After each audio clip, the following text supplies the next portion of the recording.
Ya. Kalau memimpin orang lain mudah, Iya, ya. Yang paling susah itu memimpin diri sendiri ya, itu paling susah. Iya betul tuh, Pak Dua. betul, betul, Prof. Ya. Nah, kalau memimpin orang lain tuh mudah dia, bisa kita kibuli kan. Memimpin diri sendiri cuma nak ngibuli, nggak bisa kan. Contoh, ini dalam hati sedang mendongkol dengan Pak Abdullah. Nah, bisakah saya ingin ngomong dengan Pak Abdullah dengan baik? Bisa. Eh, pastinya enggak, Prof. Nah, kalau enggak artinya belum bisa memimpin diri sendiri. Kayak gitu tuh. Betul, betul. Nah, tapi kalau dia udah bisa memimpin diri sendiri, walaupun di depannya itu enggak kita sukai, tapi kita tetap menyampaikan dengan baik gitu. Betul. Nah, di situ kadang kita paling berat pada diri kita tuh memanage diri. Nah, mengapa kita kok marah dengan istri atau marah dengan suami kok orang lain kena marah? Kita berantem di rumah kan, sampai sekolah murid yang kena.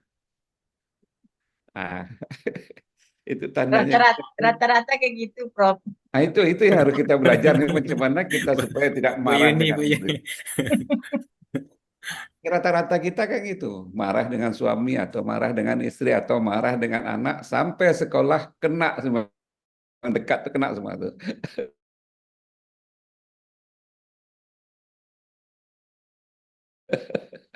Kan kita tidak serak tuh kan.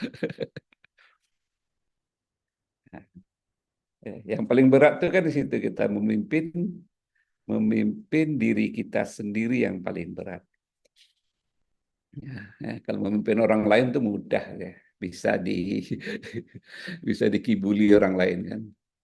Ya, oke saya mau coba mau share nih ya, bisa nggak? Halo, Zoom. Masuk Pak Abdullah? Prof, Share saya masuk. saya izin off kamera ya, Prof. Tidak Iya, stabil enggak apa-apa. ininya, Prof. Share saya ini masuk nih. Masuk, Masuk, Pak. Prof. Masuk, Oke, Prof. ya.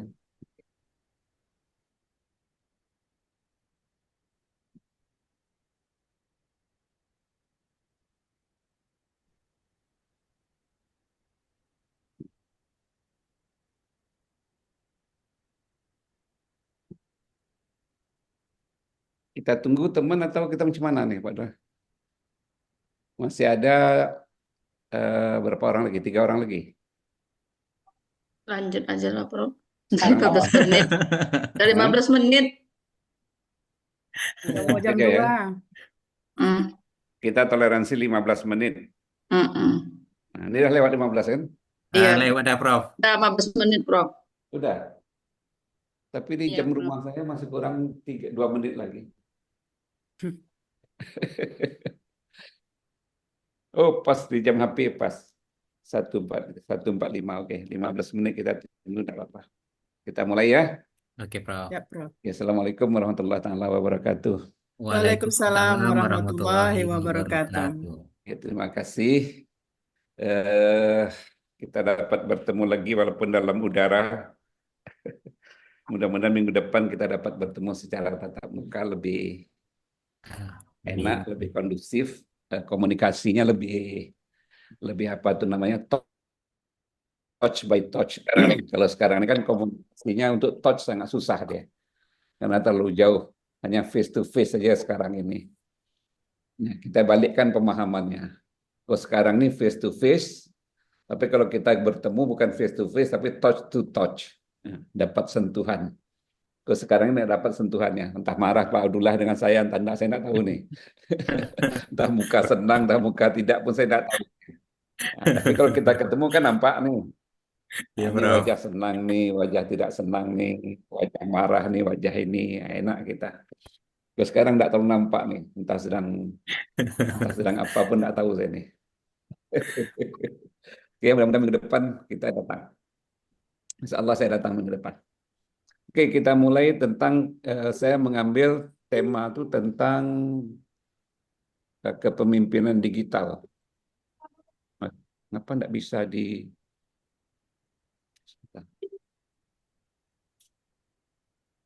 Nah, nih.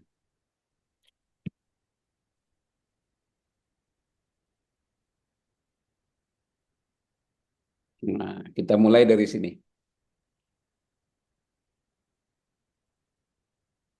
Jadi kalau saya memulai dari kapan kita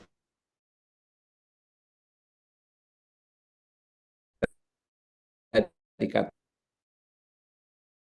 pemimpin itu. Nah, itu dia. Kalau sudah dapat menjawab siapakah aku, baru kita tahu ya, mau kemana aku mau pergi. Nah, apa yang harus atau dapat aku lakukan atau dalam hidup ini. Nah, jadi disinilah mungkin yang perlu kita pahami dulu yang sudah kita bicarakan awal tadi, bahwasanya pemimpin itu yang paling berat itu adalah kita memimpin diri kita sendiri.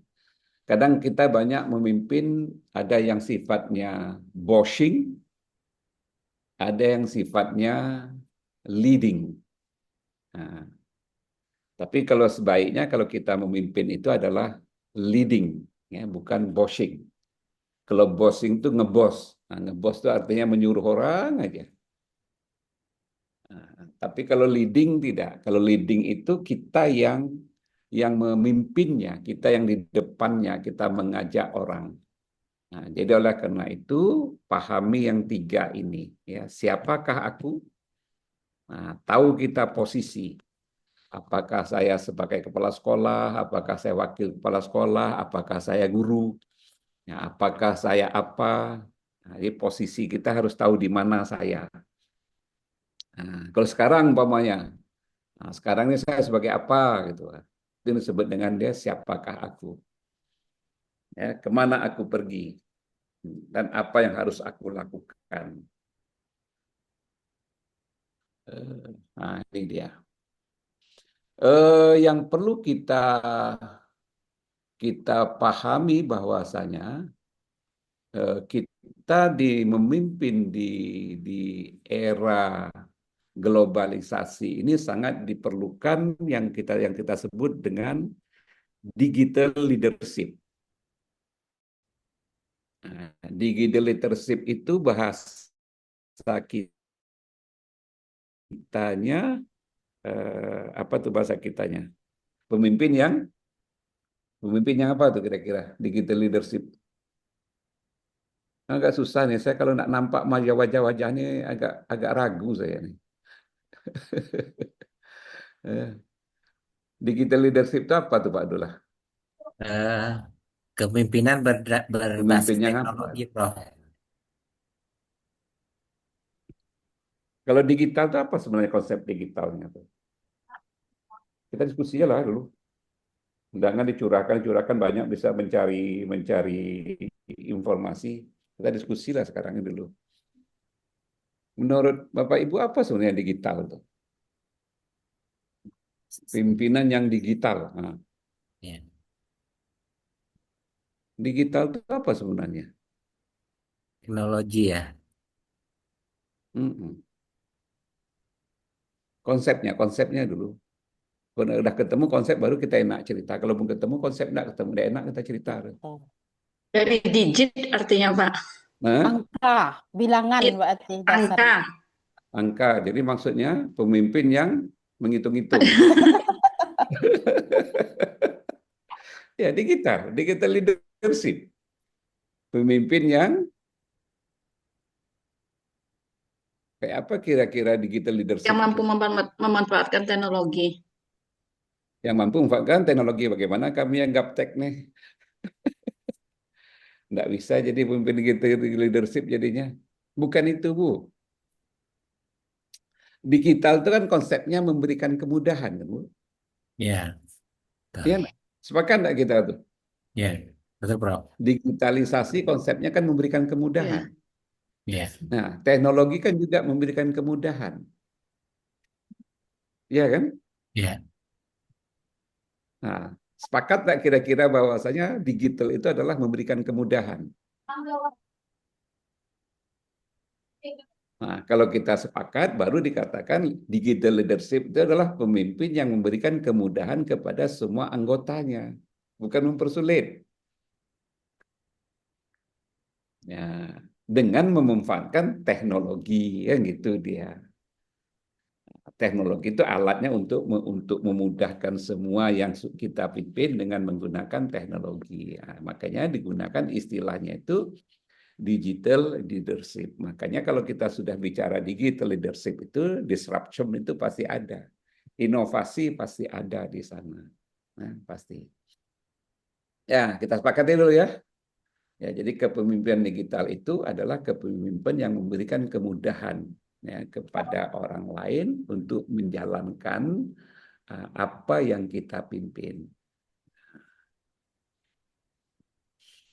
Nah, jadi oleh karena itu kita dalam memimpin sesuatu itu, memimpin organisasi, memimpin apa saja, nah, kita harus sebagai directing kita sebagai facilitator dan kita juga sebagai collaborating kita. Jadi tidak hanya bossing yang akan kita lakukan, tapi tadi kalau sudah kita menjadi digital leadership itu kita harus sebagai leader, ya, sebagai leadership. Nah, pemimpin itu kita di depan mengajak orang di belakang, tidak bossing. Kalau bossing kita di belakang kita suruh orang yang menjalankan, kita tidak. Nah, tapi kalau leading enggak, kita yang mengajak ke depan, kita yang di depan. Oke?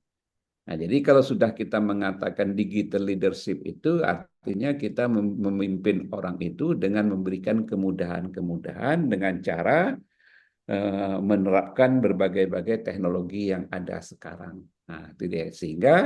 Sehingga kita peran kita di situ adalah sebagai directing, sebagai facilitator, dan sebagai collaborating. Nah, directing itu mengarahkan, facilitator itu adalah memberikan kemudahan kepada orang, dan sebagai collaborating itu adalah bekerja sama, bukan bekerja untuk bersama-sama, tapi bekerja sama.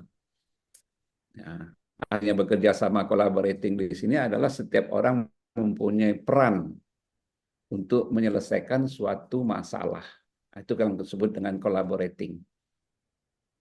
Kerja kelompok cukup satu orang ngerjakan, yang lain ikut saja. Itu bukan kolaborasi namanya. Ya. Nah, kerja kelompok 5 orang, ketua aja lah ngerjakan, kami ikutlah apa kata ketua. Itu tidak collaborating namanya.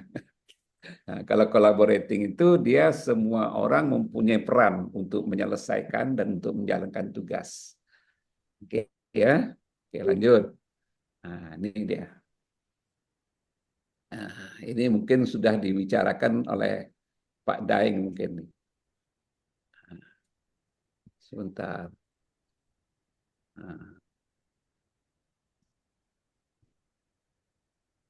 Nah, ini mungkin sebagian sudah dibicarakan oleh Pak Daeng kemarin kan.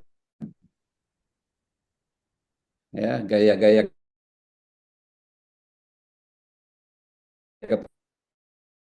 kepemimpinan ya.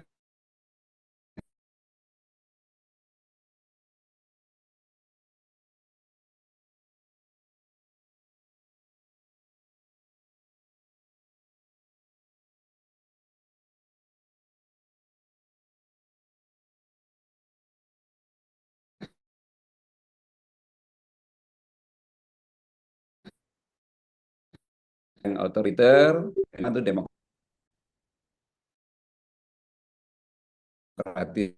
sudah, laissez-faire sudah, transformasional, transaksional. Nah, ini mungkin sudah dibicarakan oleh Pak Daeng mungkin.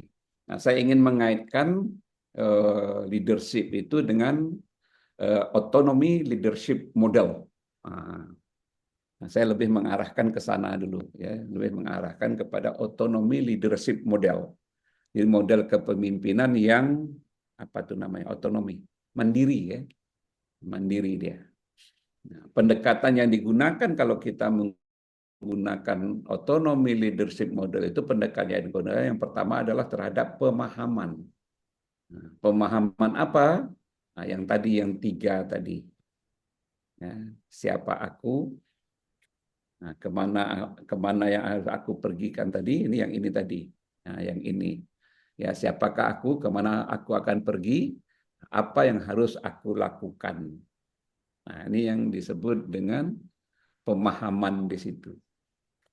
Nah, dalam pelaksanaan kita yang 3 ini tadi harus melakukan persuasif. Persuasif itu apa bahasa kitanya ya? Pendekatan. Eh, Pendekatan, apa? Prof. Membujuk, Ya, pendekatan secara personal ya. membujuk Prof. Merayu, Atau membujuk, merayu. atau pendekatan, Mengaruhi. atau merayu, atau melakukan sesuatu secara personal. Ya. Ya, persuasif. Nah, ini dia yang ketiga tuh dengan rasa. Nah, ini dia. Ini yang beratnya tuh Bu, dengan rasa tuh. Kalau saya dipimpin dengan orang dengan cara begini, enakkah saya? Nah, kalau tidak enak, jangan dilakukan. Kalau enak, lakukan. Nah, di sini yang paling berat. Ya. Jadi autonomy leadership model itu yang paling berat itu menanamkan rasa. Kalau orang saya perlakukan begini, enak enggak ya? Kalau pada saya enak enggak ya? Oh, enggak enak, jangan dilakukan. Nah, jadi kita lebih mengedepankan rasa kita. Kalau saya dipimpin begini oleh orang enak enggak? Oh, enggak enak, oh jangan saya lakukan itu. Nah, di sini ada pendekatannya. Nah, kemudian yang berikutnya adalah trust. Trust itu apa? Kepercayaan. Nah, kalau kita berapa orang sekarang? 22 orang ya. Ya, 22 Kalau Prof. 20 orang ini kita tidak percaya dengan Pak Abdullah, tidak jadi kita nih semua. Nah, itu trust. Pokoknya saya percayakan semua dengan Pak Abdullah. Nah, gitu kira-kira. Itu namanya trust. Gitu. Kita percaya kepada orangnya.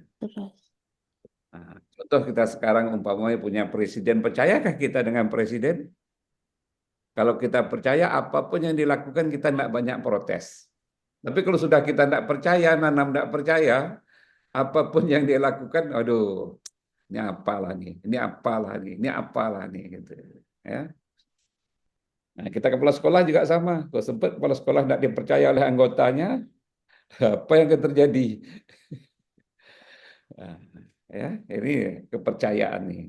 Nah, tentu tanggung jawab. Nah, yang dituju itu adalah mandiri dapat mengatur diri sendiri. Ya, itu yang saya katakan tadi. Yang pertama untuk mendapatkan otonomi leader itu pertama kali adalah harus dengan kita sendiri. Nah, kalau kita cerita leader, pasti tidak akan tinggal dengan manajemen. Pasti harus ada. Itu suatu kesatuan yang utuh yang tidak bisa dipisah. Ada manage, pasti ada leading. Ya, jadi manajemennya ada, leadernya ada. Jadi tidak bisa dipisah. Nah, kalau model manajemen saya rasa sudahlah nih Bapak Ibu sudah lakukan, sudah banyak betul sudah ceritakan. Nah, saya cuma sedikit ingin melihat valuable management model. Nah, ini mungkin yang belum disentuh ini. Ya, jadi manajemen yang bermakna. Ya, valuable model management. Jadi model manajemen yang bermakna. Ya. Kalau yang model manajemen perilaku klasik, kuantitatif, sistem kontinental dan seterusnya itu sudah sering kita bicarakan. Ya, mungkin yang jarang kita bicarakan itu adalah valuable management model itu. Itu model manajemen yang bermakna, yang bernilai, yang bermanfaat untuk orang banyak. Nah, ini mungkin.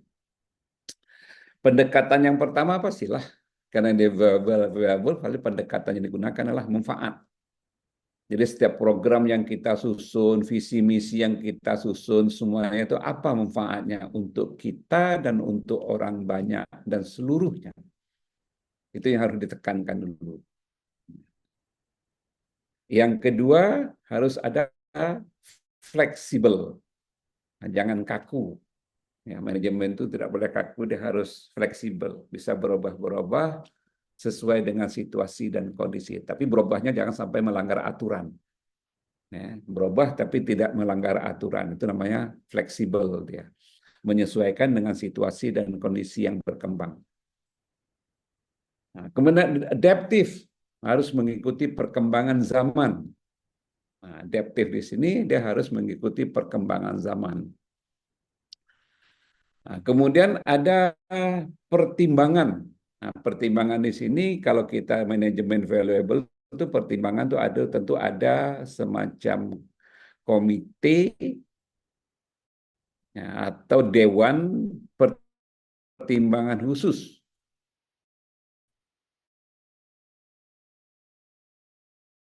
Pasti ada struktur dan pasti ada karakteristik organisasi yang akan kita capai. Inilah yang akan kita tuju di dalam manajemen valuable itu. Nah, jadi bahwasanya digital leadership itu adalah kepemimpinan yang memberikan kemudahan kepada orang yang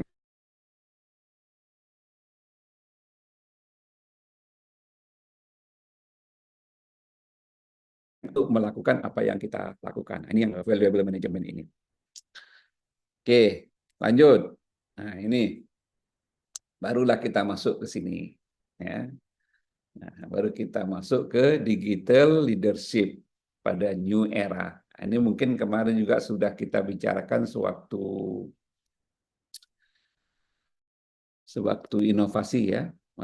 Sudah kita bicarakan nih generasi, ada bermacam-macam generasi yang kita kenal. Cuman yang kita pentingkan di sini itu adalah apa itu namanya? Keterampilan abad 21 itu. Ya, jadi keterampilan abad 21 ini sangat banyak itemnya ya, yang harus kita pahami.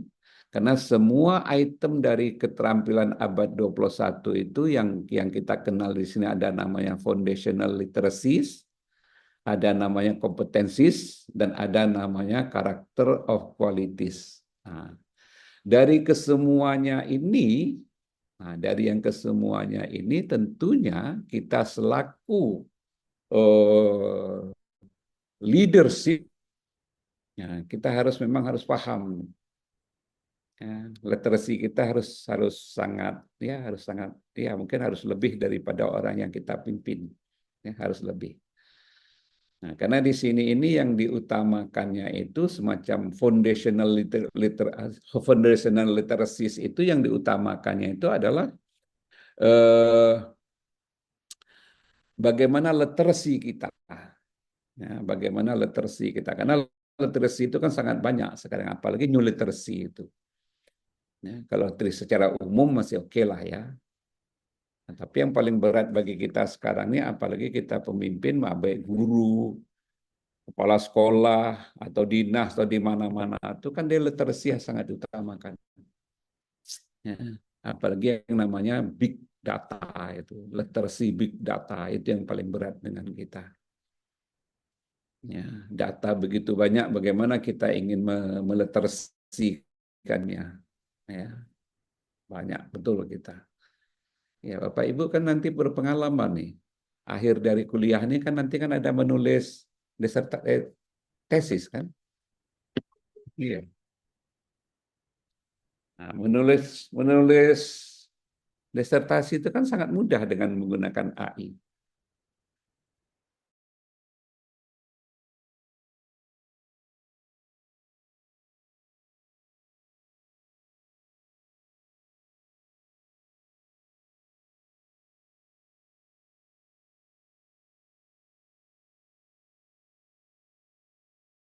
Ya kan?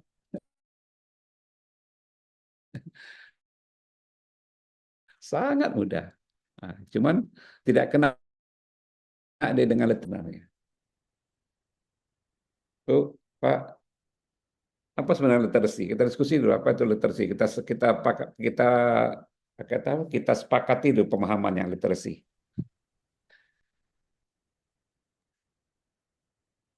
Silakan, Bu. Kemampuan seseorang untuk mengolah informasi, Prof. Nah, sebelum mengolah itu udah di ujung tuh. Membaca dan memahami, Prof. Membaca dan memahami, membaca dan memahami. Itu juga udah di ujung dia. Pangkalnya dulu, apa itu literacy? Literacy itu kan kemampuan untuk mengumpulkan. Nah, itu dulu. Kita membaca, ingin memahami sesuatu kan harus dikumpulkan dulu kan. Jadi kemampuan untuk mengumpulkan.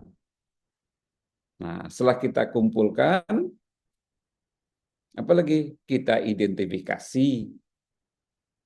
Nah, setelah kita identifikasi, Dianalisis. itu dia. Kita pahami dulu, setelah identifikasi kita pahami baru kita analisis. Kemudian apa? Kita sintesiskan. Nah, setelah kita sintesiskan baru kita komunikasikan. Kan itu sebenarnya literacy. Ya, kemampuan itu yang sangat perlu bagi kita, itu kemampuan untuk mengumpulkan. Bagaimana cara mengumpulkannya? Nah, setelah dapat kita kumpulkan, nah kita identifikasi, mungkin kita klasifikasikan, kita kelompok-kelompokkan, kita buat kanal-kanalnya. Nah, itu yaitu literacy. Jadi bukan sekedar membaca saja literacy. Kalau untuk dasarnya bolehlah. Ya, literacy dasar bolehlah membaca calistung. Ya. Tapi kalau sudah literacy tingkat tinggi tidak mau itu lagi, apalagi untuk S2. Kalau sudah kita S2 itu literacy itu adalah yang diharapkan literacy kita adalah kemampuan kita mengumpulkan, menganalisa, mengidentifikasi, memahami, menganalisa, mensintesa, dan mengkomunikasikan. Nah, itu yang harus kita pahami betul sewaktu kita di S3 ini. Oke ya. Nah, jadi kesemuanya ini yang ada berapa tuh ada 16 poin itu, ya baik literacy, numeracy, scientific dan seterusnya sampai kepada social and cultural awareness itu inilah yang disebut dengan kemampuan inilah yang harus kita miliki yang dikenal dengan istilah digital leadership pada new era itu. Nah, kesemuanya itu untuk memberikan kemudahan kepada orang semuanya. Nah, ini bukan untuk mempersulit, tapi untuk memberikan kemudahan. Nah, satu contoh yang lain sekarang adalah, nah, kita lihat umpamanya literacy kita terhadap ICT. Nah, literacy kita terhadap ICT itu adalah contoh ICT itu adalah laptop umpamanya yang Bapak Ibu punya. Nah, dengan adanya literacy kita bagus, Bapak Ibu kalau menulis tesis, membuat daftar isi itu cukup dengan 3 klik. Bisa enggak? Udah sampai enggak di situ pengetahuannya? Belum. Nah, itu literasinya harus kuat tuh. Iya, harus kuat. Jadi kalau orang kuat literasi teknologinya, membuat tesis, anggaplah ada berapa halaman? Ada 200 halaman, 300 halaman. Nah, itu membuat daftar isi itu hanya 3 klik saja. Klik, klik, klik, siap daftar isi. Nah, membuat daftar tabel juga sama. Daftar gambar juga sama. Bermacam-macam daftar juga sama. Itu hanya dengan 3 klik atau 4 klik paling banyak sampai. Nah, itu literacy namanya. Nah, itu yang harus kita punya. Nah, kalaupun tidak kita punya, kita harus punya wawasan digital leadership. Nah, kita harus, walaupun tidak mampu kita ngerjakannya, tapi kita bisa menunjukkan kepada orang ya, digitalnya, ya, memberikan kemudahan. Nah, jadi semuanya ini adalah isinya adalah memberikan kemudahan kepada siapapun, ya, kepada siapapun untuk memperolehnya. Nah, itu yang dimaksud dengan digital leadership pada new era. Oke ya, Bapak Ibu? Ya, kita sepakat ya? Ya, sepakat, Prof. Oke. Nah, kemudian saya ingin lanjut ke sini. Nah,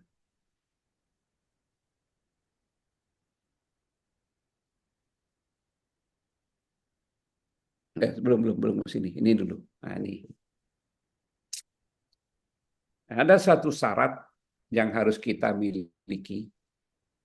Nah, yang harus kita miliki apabila kita ingin sampai kepada digital leadership itu.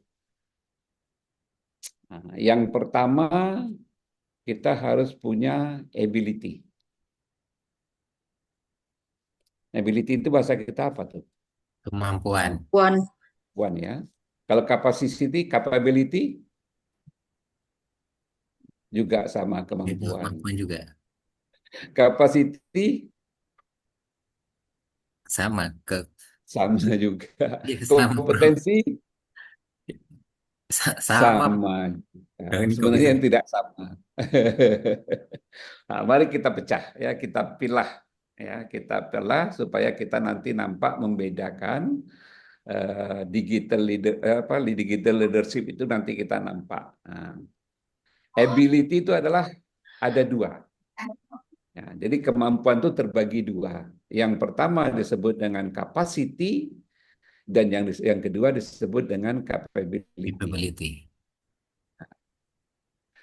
Kalau bahasa kitanya, kemampuan itu ada yang namanya kapasitas, ya, capacity, dan ada capability. Nah, kemampuan untuk melakukan. Nah, contohnya, kan kita sering tuh, apa kapasitasnya bisa menyampaikan ini? Nah, itu kan, Ya, betul. apa kapasitas dia? Nah, kalau kapasitas itu sangat berhubungan dengan leadingnya. Kapasitas itu sangat berhubungan dengan orangnya, siapanya dia ini, siapa aku tuh. Nah, itu kapasitasnya apa?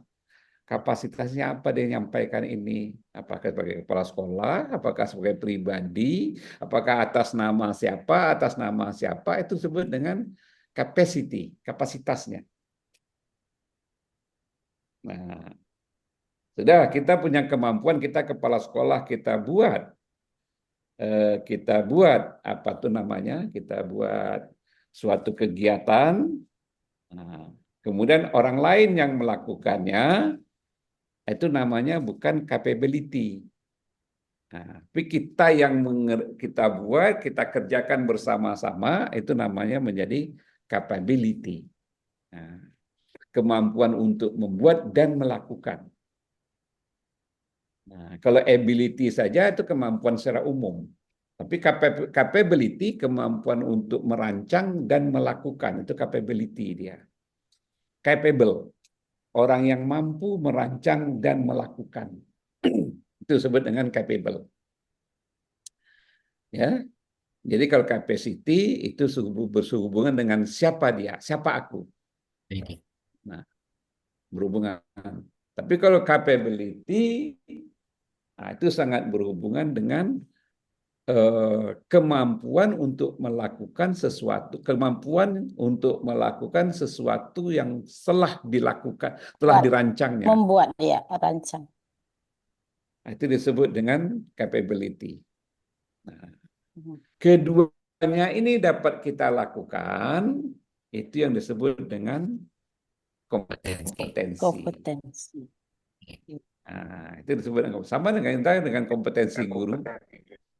Kompetensi kita guru kan ada 4 Ya. kan? Ya.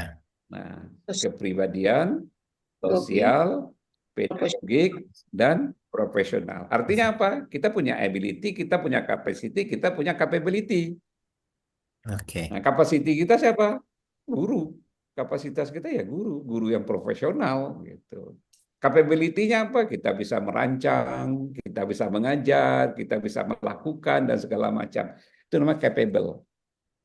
Nah, sehingga yang 4 itu harus tercermin pada kita selaku guru. Nah, cuman kadang-kadang sayangnya mengukur kapasitas, kompetensi itu dengan tes. Nah, di sini yang jadi masalah kadang. Khususnya kita sudah tua-tua nih. Dites dengan kompetensi, tidak lulus dia. Kenapa? Tesnya di sini. Ya, tesnya di pengetahuan, tidak lulus. Tapi kalau ditesnya dengan realita, bisa lulus karena capability kita jelas, capacity kita jelas. Nah, kelemahan kita ini kan di kemampuan ini. Udah lupa lah tua, udah ingat lagi dah pelajaran tuh. Kan gitu tuh. Nah, masuk telinga kiri, keluar. Telinga kanan. Iya, Oh, bukan. mantap, bagus tuh. Itu udah bagus tuh. Masuk telinga kiri, keluar telinga kanan, bagus. Kalau saya ada hendak lagi masuk telinga kiri, keluar telinga kiri. Nah, itu paling bahaya ya. Nggak nyerap dia lagi. Nah, tapi begitu negara ya, negara kita kompetensi guru diukur dengan tes kemampuan. Nah, di situ yang jadi masalah. Nah, sehingga disebutlah guru tidak punya kompetensi. Ya, itu saya kadang sering apa tuh namanya, berargumentasi dengan para petinggi di kementerian tuh sering-sering berargumentasi di sini. Ya guru itu bukan tidak punya kompetensi itu. Yang dia tidak punya itu adalah ability yang dia tidak punya. Gitu. Ya, betul. Mengapa dia tidak punya? Dah lupa. Pelajaran itu sekian tahun tidak diulang-ulang. Nah, dites dengan pengetahuan, tidak kan bisa lagi. Tidak nyerap dia lagi. Ya. Nah, tapi kalau capability dan kapasitinya udah oke. Kalau udah 15 tahun mengajar, tidak mungkin tidak punya capability kan? Tidak mungkin. Apalagi udah 10 tahun mengajar. Itu kan capability dan kompetensinya sudah oke. Tinggal mungkin pengetahuannya yang belum. Nah, disitulah yang jadi masalah sekarang. Nah, makanya kita selaku leading, boleh kita guru, boleh kepala sekolah, boleh diri sendiri, semuanya ini sangat perlu nih, harus dipahami betul. Ya, jadi setiap kita punya ability. Ability itu terbagi dua, ada capacity, ada kompetensi. Ya. Nah, kompetensi Bapak Ibu apa? Minimalnya kan S1 kan? Nah, kalau guru itu kan minimal S1 dia. Nah, kalau dosen minimal S2. Nah, itu yang kapasitinya. Capability yang dapat dilakukan. Nah, ketiganya ini sudah dapat kita jalankan, ability sudah, capability sudah, capacity sudah, kompetensi sudah, barulah nampak situ delivery-nya. Nah, atau dengan kata lain barulah nampak dampaknya, impact-nya. Nah, impact atau dampaknya. Makanya ke kementerian, kalau kami sekarang di kementerian kami yang Dirjen Pendidikan Tinggi itu dirjen yang berdampak. Memang harus dituntut dampaknya, ya, impact, ya, impact. Sama kita ke sekolah kan, kayak Bapak Ibu, input kan masuk nih kuliah, lulus tes, itu input tuh. Kuliah selama 3 atau 4 semester. 3 semester ya. Selama 3 atau 4 semester, itu namanya proses. Outputnya apa? Ke Bapak Ibu nih selesai dari sini outputnya apa nih? Outputnya. Ijazah, Prof. Iya, ijazah. Itu outputnya. Outcome-nya?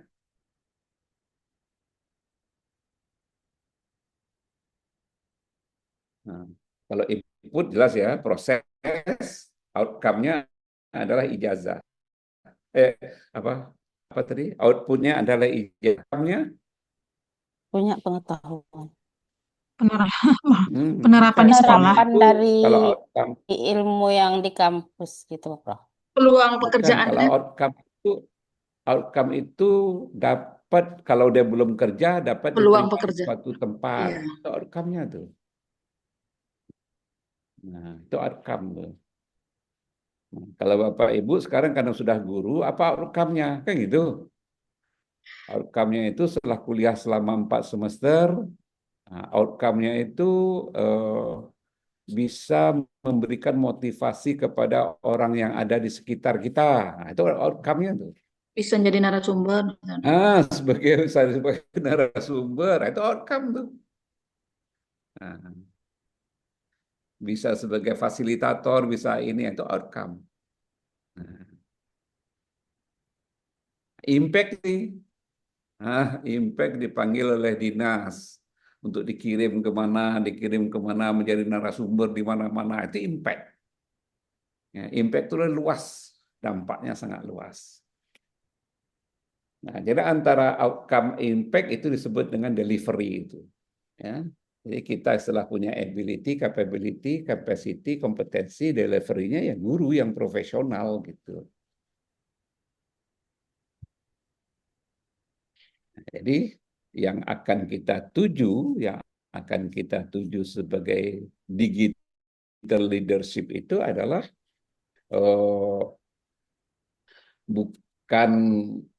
bukan kita bagus memimpin, bukan. Tapi bagaimana kita menjadikan orang itu bisa melakukan apa yang kita pimpin. Nah, itu paling berat. Ya. Bukan sebagus mana Anda memimpin. Nah, tapi sejauh mana orang yang dipimpin itu dapat melakukan apa yang Anda pimpin. Nah, itu paling berat.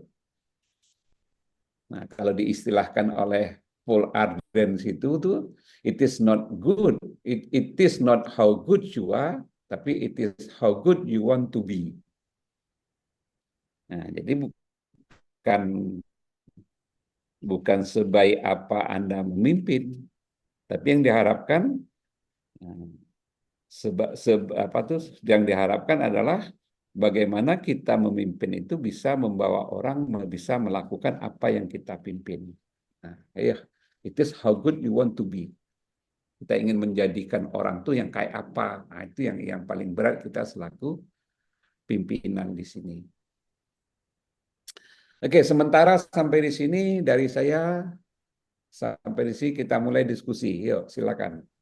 Kalau ada ingin dipertanyakan, kita diskusikan. Yuk. Baik, Prof. Izin, Prof. Ya, silakan. Ya, Prof.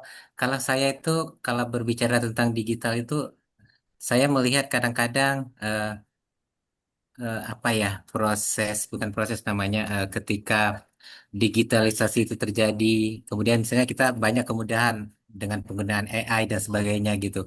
Cuman Ya, kadang-kadang ada sisi kemanusiaan yang terlewatkan, yang tersisihkan. Ini gimana pandangan Prof gitu. Kemudian yang kedua, Prof, eh, privacy gitu.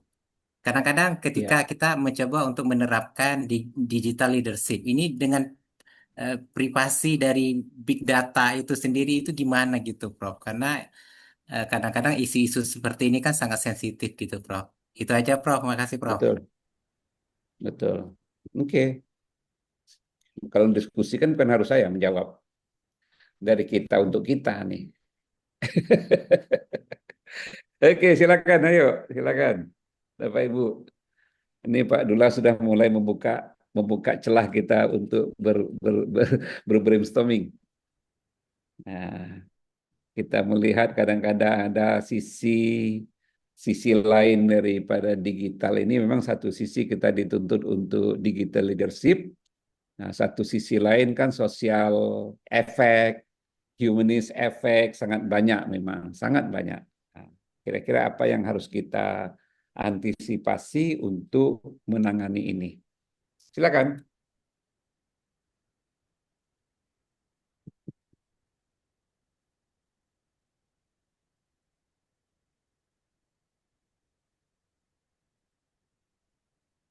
Silakan.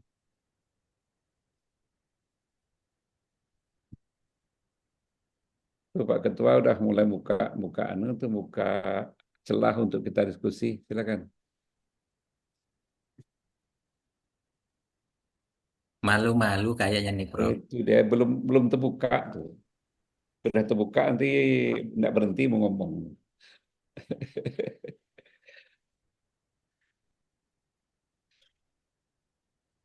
Bapak Ibu kan di keterampilan abad 21. Nah, di keterampilan abad 21 itu kalau di sekolah itu dia menjadi kalau dulu namanya P5.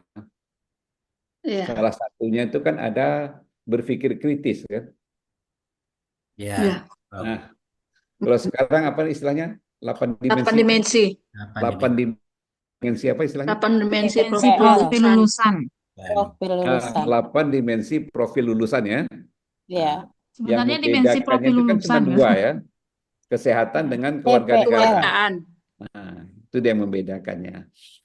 Nah, dari yang profil itu perlunya ada yang kita kenal dengan istilah berpikir kritis, ya kan?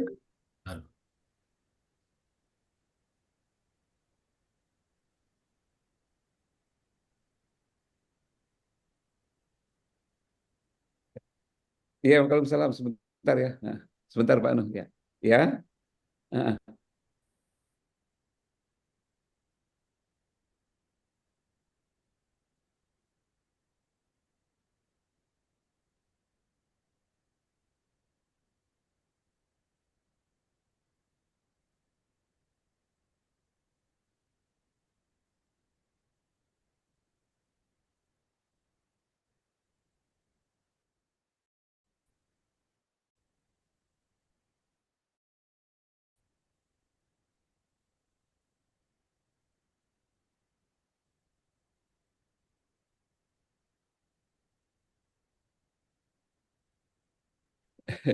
Oke, mohon maaf. Terganggu sedikit ada telepon dari luar tadi. Oke. Eh, di situ tuh kan ada yang disebut dengan berpikir kritis. Nah, kan kita dalam mengantisipasi bagaimana dampak daripada digital leadership itu ini kepada apalagi social awareness itu kan sangat sangat apalagi privasi kita sangat terganggu kadang, makanya di situ diperlukan adalah critical thinking. Nah, berpikir kritis. Nah, di sini kita mungkin harus bisa memahami betul critical thinking itu. Nah, di situ ada 3 aspek yang harus kita perhatikan di dalam critical thinking. Yang pertama adalah landasan filosofisnya dulu. Yang kedua, landasan sosiologisnya, psikologis. Nah, psikologis di sini itu di sana ada faktor sosial, social awareness, dan humanis. Nah, dan yang ketiga, ada namanya landasan pendidikannya. Nah, ini sangat perlu diperhatikan oleh kita supaya yang disampaikan oleh Pak Abdullah tadi jangan terapa ya, jangan kita terjebak di wilayah itu. Nah, kita ingin mengenal begini, tapi nanti privasinya, ininya, ini dan segala macamnya kan menjadi bermasalah. Nah, jadi oleh karena itu, di dalam kita menangani itu, kita harus memahami betul filosofisnya dulu, filosofis dari sesuatu yang akan kita lakukan. Nah, yang kedua, kita harus paham betul dengan sosial, psikologinya, khususnya psikologi sosial, khusus itu, ya, psikologi sosial. Nah, namanya media sosial, tapi kadang-kadang psikologi sosialnya tidak ada. Sosial lepas saja saya tengok di sana. Nah, jadi oleh karena itu kita harus punya daya kritik. Ya, daya kritik setiap apapun yang akan kita lakukan, apapun yang kita terima, ataupun apa yang mau kita tulis, ataupun mau kita share, ataupun mau kita ingin sampaikan, perhatikan betul adalah social awareness-nya. Sangat harus diperhatikan. Kalau enggak, jadi masalah. Ya, jadi masalah. Nah, kemudian yang jangan tidak kalah pentingnya adalah dari sisi pendidikannya.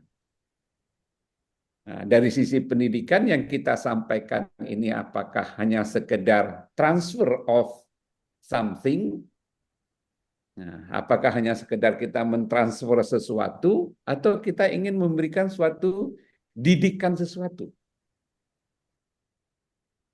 Nah, ini juga sangat perlu diperhatikan sewaktu kita melakukan digital leadership itu. Kalau kita tidak perhatikan yang 2 aspek ini, nah, yang kita takutkan apa disampaikan oleh Pak Abdullah itu akan terjadi. Ya. Tapi kalau kita bisa memperhatikan ini, nah itu insya Allah, ya, insya Allah privasi kita aman. Ya, ada tiga aspek yang harus diperhatikan. Filosofisnya, apa yang mau kita sampaikan. Yang kedua adalah psikologinya. Yang ketiga adalah unsur pendidikannya. Di sini letaknya bahwasanya di dalam kita memimpin secara digital leadership sangat diperlukan adalah keterampilan abad 21 itu adalah keterampilan berpikir kritis. Apapun yang masuk kita kritisi dulu. Apapun masuk kita kritisi dulu. Jangan langsung dapat share langsung. Dapat langsung share, dapat langsung share. Entah betul, entah salah. Kita tidak tahu. Kita kritisi. Ya, kita kritisi di sana. Mungkin itu dari saya. Silakan dari lain. Cuman Pak Abdullah, kira-kira nyambung? Ya, paham Prof. Cuman kadang Prof, kayak kita lah gitu, kita selaku mahasiswa gitu, kita mengerjakan tugas menggunakan AI. Itu kan critical thinking kita kadang-kadang itu malah semakin turun gitu, Prof. Karena ada cara mudah Bukan semakin turun, menyelesaikan masalah karena ini copy paste.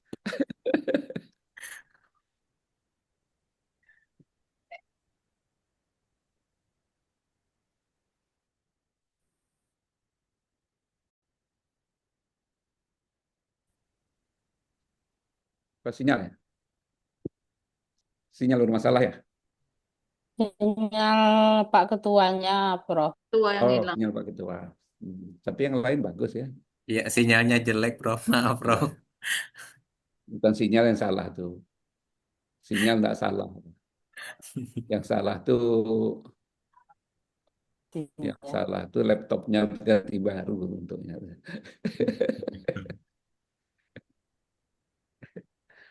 Oke, silakan yang lain, silakan. Apa yang ingin didiskusikan silakan.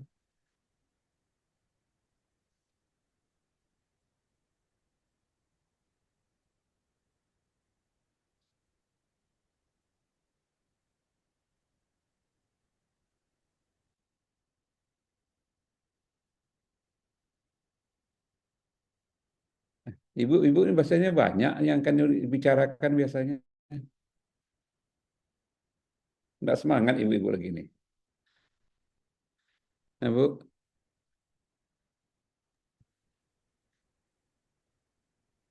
biasanya di kelas ini tidak cukup-cukup waktu kalau diskusi biasanya. Nanya, Prof, Oke, silakan.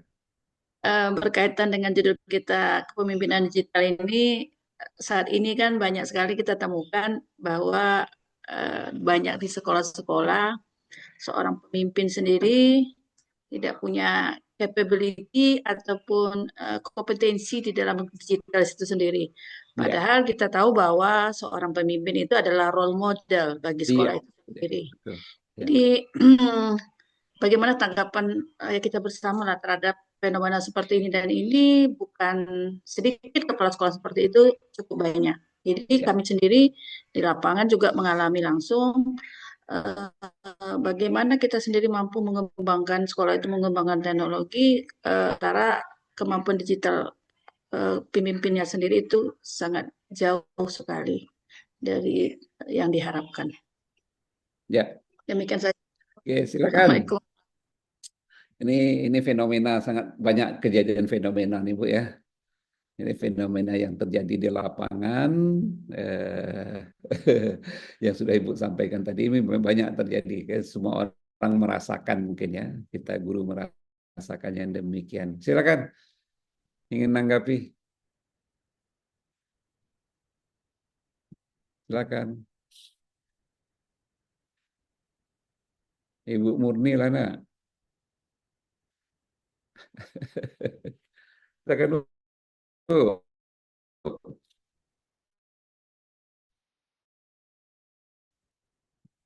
Dari Ibu Marlinda tadi silakan. Apa tanggapan kita di sana? Saya, Pak.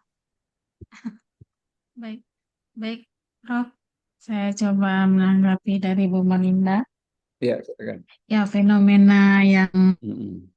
disebutkan Bu Melinda memang banyak yang seperti itu, Prof. Terutama saya juga di sekolah binaan saya, Prof.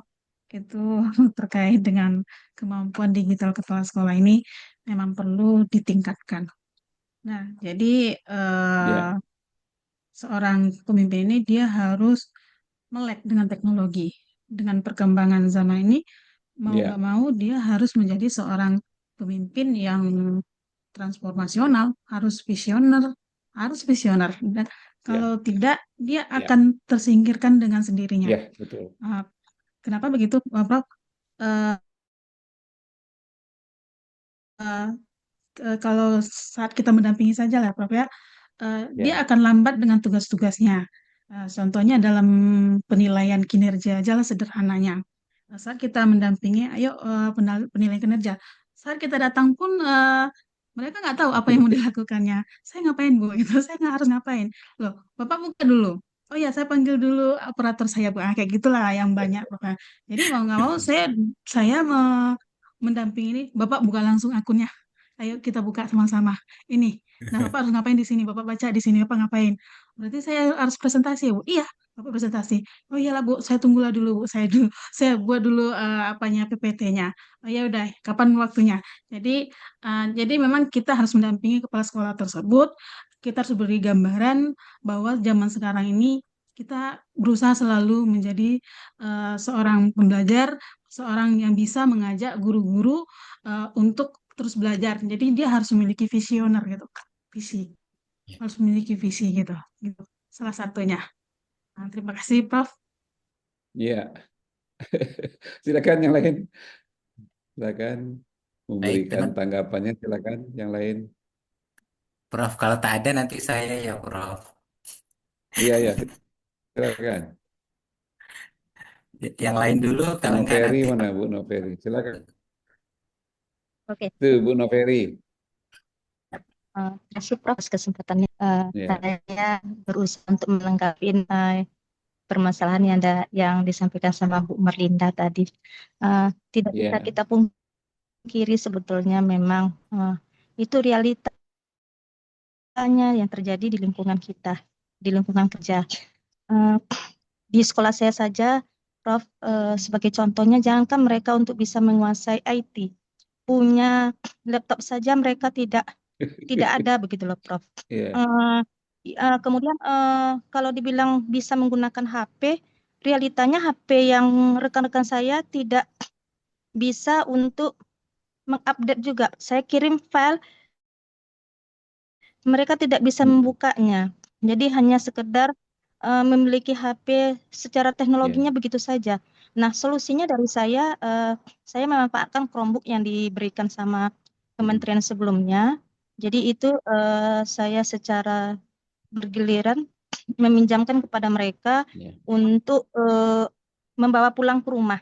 Jadi ya, umpamanya dalam seminggu ini gurunya si A si B, jadi saya berharap mereka minimalnya bisa membuat perangkat pembelajaran dengan menggunakan. Bisa saya ya, cuma bisa untuk meningkatkan kemampuan digital mereka cuma Prof, karena memang betul-betul uh, sarananya betul yang mereka tidak miliki.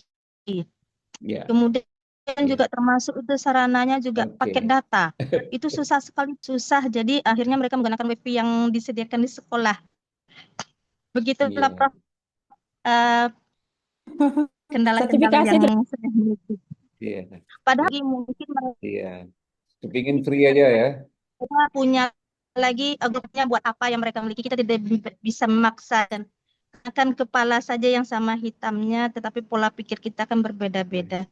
Kita tidak bisa merubah pola pikir orang, tetapi yang bisa kita rubah adalah pola pikir kita masing-masing. Ya. Mungkin demikian, mungkin Prof, pendapat dari Oke. saya. Terima kasih. Assalamualaikum warahmatullahi wabarakatuh. Waalaikumsalam. Silakan yang lain. Silakan yang lain. Baik, izin Prof. Boleh ya, Prof? Silakan. Eh, Maaf, teman-teman. Oke, silakan. Ya, saya setuju dengan pendapat teman-teman, tapi saya ingin mencoba menjawab dari sisi yang berbeda. Kalau menurut saya gitu, ketika ada kepala sekolah yang tidak menguasai IT, menurut saya tetap ada cara untuk menanamkan dan mengembangkan leadership yang efektif gitu.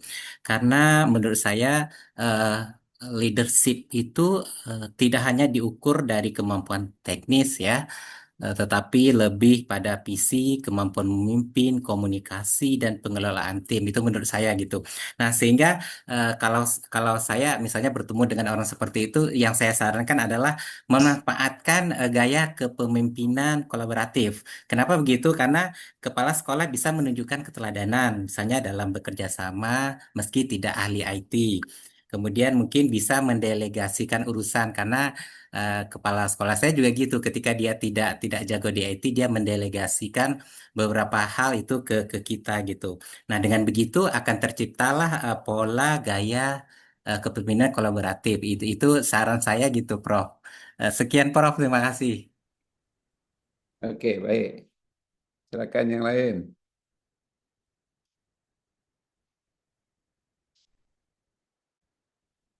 Ya, pada intinya kalau yang dikatakan leadership itu adalah pemimpin yang dapat memberikan kemudahan kepada orang yang dipimpinnya, kan gitu dia.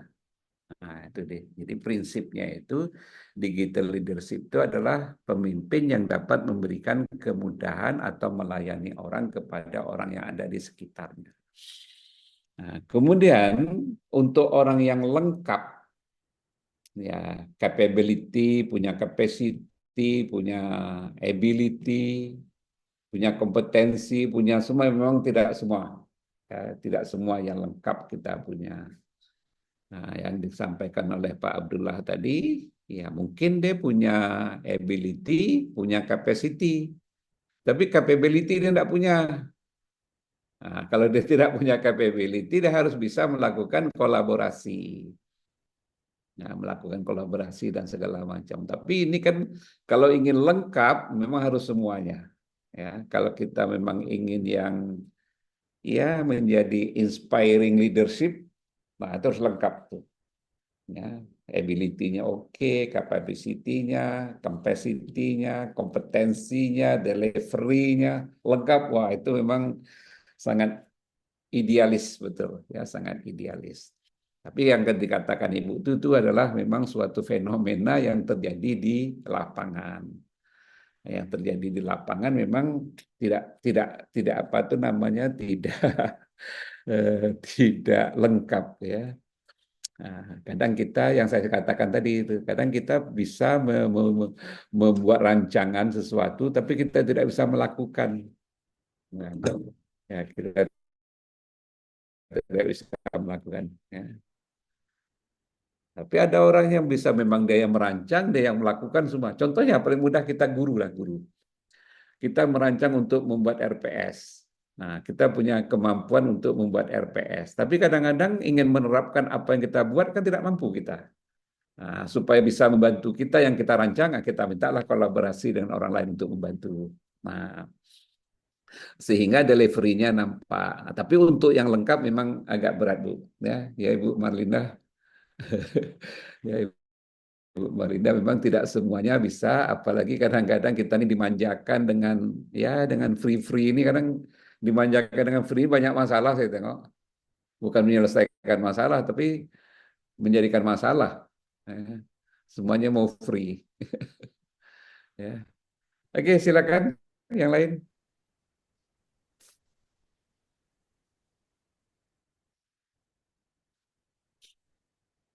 Silakan yang lain, silakan.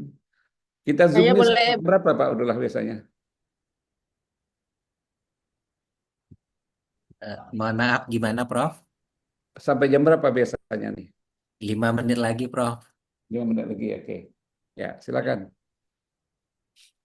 masih boleh Prof bertanya. Boleh, silakan Bu Lia. Ini Prof, pertanyaan saya masih ada kaitannya dengan pertanyaan Bu Marlinda tadi. Seperti fenomena yang sering kita jumpai sekarang ini, banyak kepala sekolah yang usianya masih sangat muda, tapi memang melek teknologi begitu Pak. Tapi belum sepenuhnya mampu memimpin. Terkadang tidak bisa mengambil keputusan, kemudian tidak bisa memediasi apabila terjadi konflik di sekolah. Itu bagaimana tanggapan Prof ataupun teman-teman Ini semua? jawaban politik atau jawaban pas, Ibu? Jawaban yang pas, Pak. Karena kalau sudah cerita fenomena itu terjadi di lapangan, memang Kadang-kadang kan kita ada yang praktis, ada yang filosofis nih masalahnya, Bu. Ya, apalagi sekarang ini untuk menjadi kepala sekolah syaratnya harus guru penggerak kan, gitu kan. Jadi Sekarang tidak kita lagi, kadang-kadang Prof. untuk masuk wilayah itu menjawabnya agak sukar kita, agak sukar. Nah, tapi yang jelas itu yang saya ingin ngasih contoh yang kayak gini nih sebentar. Nah, ini saya kadang suka memberikan contoh kayak gini nih. Ya. Kita kalau sudah menjadi leader, nah, kita harus bisa leading. Kita bawa orang semua nih.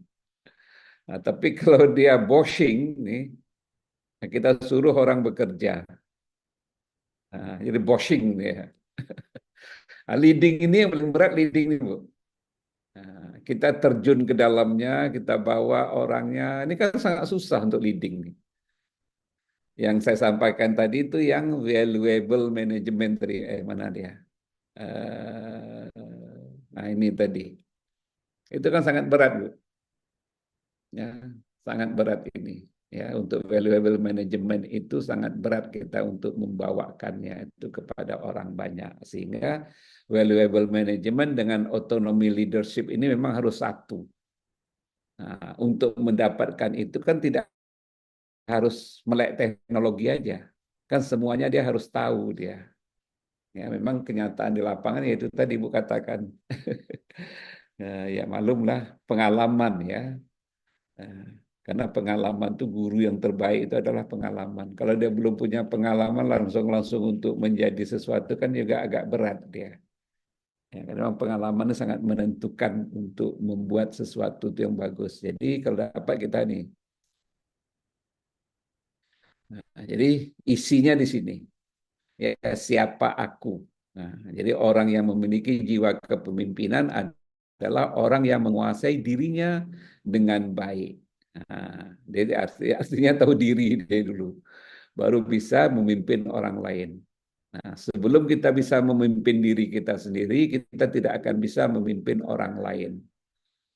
Nah, untuk dapat memimpin diri sendiri, tentu banyak hal yang harus kita lakukan. Ya, harus banyak hal kita lakukan. Ya, Bapak Ibu.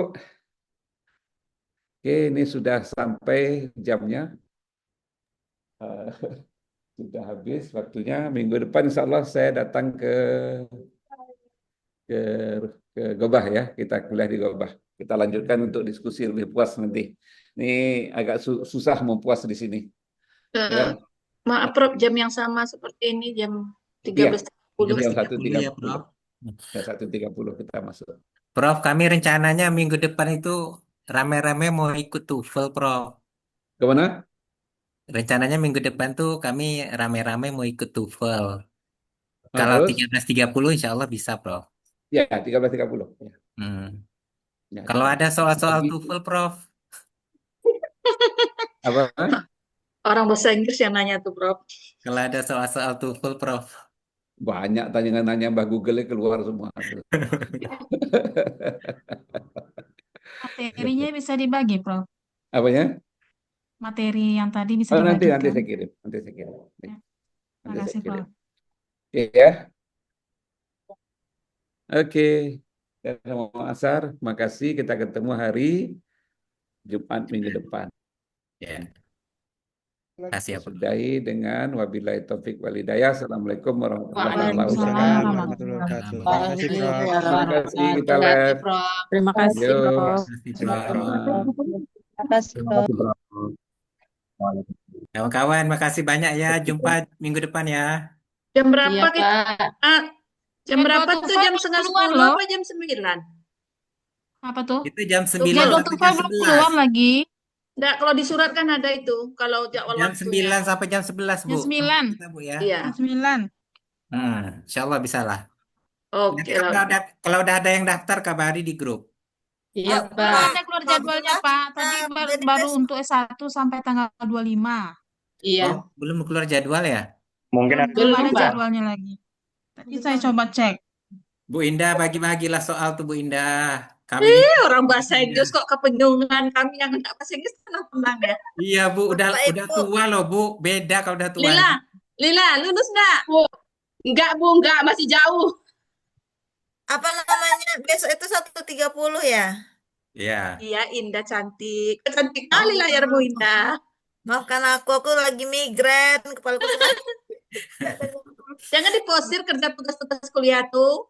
Nggak dikerjakan malah kakak. Kepikirannya Bu Linda, Nggak kepikiran. dikerjakan tapi selesai kayak saya. Kalau nggak dikerjakan tuh memang nggak selesai. Video Pak itu selesai dah. Minggu depan Ayo terakhir udah. ya. Apa minggu Eh, ke-9? jangan lupa teman-teman video itu saling komen ya. Oh iya. Nah, Yang di komen tuh Oh, iya, video iya. aja. Enggak video aja, semuanya aja komen. Pokoknya Oh, komen iya. kan di situ, komen-komen. Walaupun tak dibaca, Wina. bilangnya udah mantap gitu ya. Bu Indah, Iya, Bu. Lila Wina. yang rajin tuh apa Ya. komennya. apa berarti apa tuh apanya tuh materinya modulnya dikirim yang dikirim tanggal 12 itu. Yang indah ya. Yang indah sesuai yang dikata Pak John kemarin ya. Yang di GC itu Indah kirim semua. Karena Indah telat kan, Indah kirim ulang semuanya, nggak hanya videonya aja. Khusus untuk Oh. postingan Pak Daeng yang tanggal 12, itu Indah kirimkan, kan ada 100 poin di dalamnya kan. Indah kirimkan Iya. modul yang sesuai dengan arahan Pak Jun Hendro kemarin yang tertera di GC, kata dia ditambah dengan Turnitin. Oh, cuma modul aja ya, Kak. Oh, berarti Turnitin itu Turnitin. bukan di GC yang tugas bersama itu bukan. Saya kurang tahu juga Bu Betri, tapi saya kirimkan juga di postingan Pak Daeng yang tanggal 12 itu modul sama Turnitin. Dua itu saya kirimkan. Kalau videonya hanya kalau yang lengkap itu ada draft awal, ada PPT, ada video, ada modul, Turnitin, ada Turnitin. modul. Nah, itu saya 5. masukkan semuanya ke GC. Ya udah Nggak tahu lah. intip 5. Ya. Pokoknya apa yang Anda perlukan ada di dalam sana. Kirimnya Oke, semua. oke. Oke, Penting, thanks. penting semesternya banyak tuh juga. Untuk besok ini sama Bu Rita, ini belum di stop ya.